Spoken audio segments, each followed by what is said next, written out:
নামাজে মনোযোগ বসাতে পারছি না, এক্ষেত্রে কি করা উচিত? নামাজে মনোযোগ বসাবার জন্য অনেক করণীয় আছে। নামাজে মনোযোগ ধরে রাখতে পারেন না, এই সমস্যা কি আপনাদেরও আছে ভাই? আছে? নামাজে মনোযোগ ধরে রাখতে পারেন না?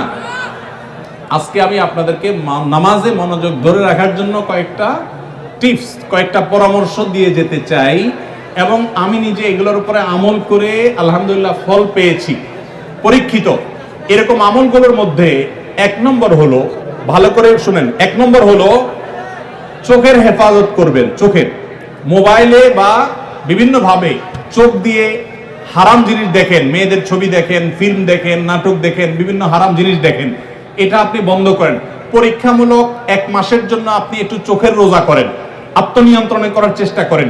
যেই পুরুষ নিজেকে নিয়ন্ত্রণ করতে পারে না, সে আবার কিসের পুরুষ, সে আবার কিসের যুবক? নিজেকে নিয়ন্ত্রণ করার চেষ্টা করেন, এবং চোখের হেফাজত যদি আপনি করতে পারেন, আমি আপনাকে লিখিত দিতে পারি, টানা যদি আপনি দীর্ঘদিন আপনি এই কাজটা করেন, ইনশাআল্লাহ আপনি নামাজ এবং যে কোনো ইবাদতের স্বাদ পাবেন।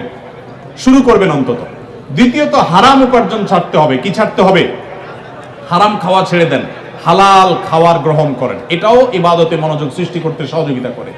তৃতীয়ত, নামাজের জন্য বিশেষ করে বলতে চাই, এই যে পয়েন্টটা এখন বলতেছি নামাজের মধ্যে, এইটা যদি করেন আর আপনি মনোযোগ না আসে, আপনি আমাকে ব্যক্তিগতভাবে জানায়েন যে আপনি ভুল বলে আসছেন। আমি আলহামদুলিল্লাহ এটার উপরে নিজে 100% উপকারিতা পেয়েছি, অনেককে পরামর্শ দিয়ে তাদের মধ্যে উপকারিতা পেয়েছি। সেটা হলো নামাজের টাইমিংটা বাড়িয়ে দেন, অর্থাৎ দীর্ঘ সময় নিয়ে নামাজ পড়েন।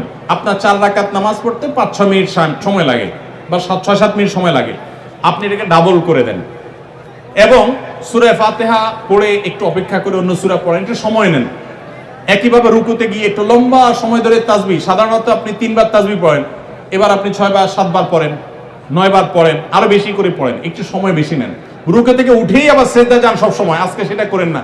রুকু থেকে উঠে একটু দাঁড়ান, একটু অপেক্ষা করেন, একটু দেরি করেন। নবী সাল্লাল্লাহু আলাইহি ওয়াসাল্লাম রুকুতে যে পরিমাণ সময় থাকতেন, রুকু থেকে উঠে দাঁড়িয়ে তার কাছাকাছি, কারিবা মিনহু হাদিসের ভাষ্য, তার কাছাকাছি থাকতেন, অথচ আমরা রুকু থেকে উঠেই দৌড় দিই। তো আপনি উঠে একটু অপেক্ষা করেন, দাঁড়ান, অন্য সময়ের চাইতে ডাবল সময় দাঁড়ান। এভাবে যদি প্রত্যেকটা কাজ আপনি সময় নেন এবং ধীরে ধীরে করেন, ইনশাআল্লাহ বিইذনিল্লাহ আপনি নামাজের মধ্যে মনোযোগ দেখতে পাবেন।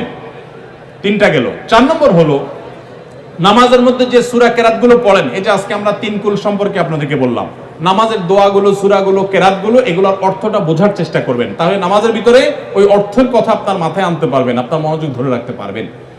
আর আরেকটা পরামর্শ হলো, ইবাদত এবং নামাজে বিশেষ করে মনোযোগ সৃষ্টি করার জন্য আগে থেকে মনোযোগ নষ্টকারী বিষয়গুলো থেকে সরে আসেন। অনেকে আছে মোবাইল টিপতে টিপতে নামাজে দাঁড়ায়, নামাজে ঢোকার আগে, মসজিদে যাওয়ার আগে মোবাইল সুইচ অফ করে ফেলান এবং এরোপ্লেন মোড করে ফেলান, যাতে করে মেসেজ আসলেও টের না পান। ইনশাআল্লাহ দেখবেন মনোযোগ আসবে। সেই সাথে আল্লাহর কাছে দোয়া করবেন।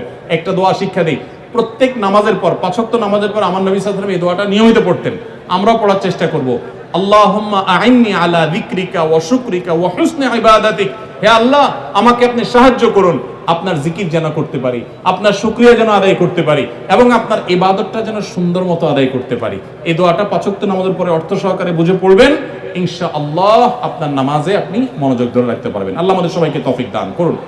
নামাজের মজা এমন এক জিনিস ভাইরা, আমাদের নবী সাল্লাল্লাহু আলাইহি ওয়াসাল্লাম রাতে যখন নামাজে দাঁড়াতেন, পা ফুলে যেত, রুকুতে যেতেন না, এত সময় ধরে কেরাত পড়তেন, মজা পাইতেন। আর আমাদের কাছে নামাজটা একটা বোঝা, পড়ে শেষ করতে পারলে আমরা বাইরে পারলে জান বাঁচে, কারণ মজা পাই না। এজন্য নামাজের স্বাদ আনার জন্য, মনোযোগ সৃষ্টি করবার জন্য এই আমলগুলো আমরা লক্ষ্য রাখবো। আল্লাহ তৌফিক দান করুন।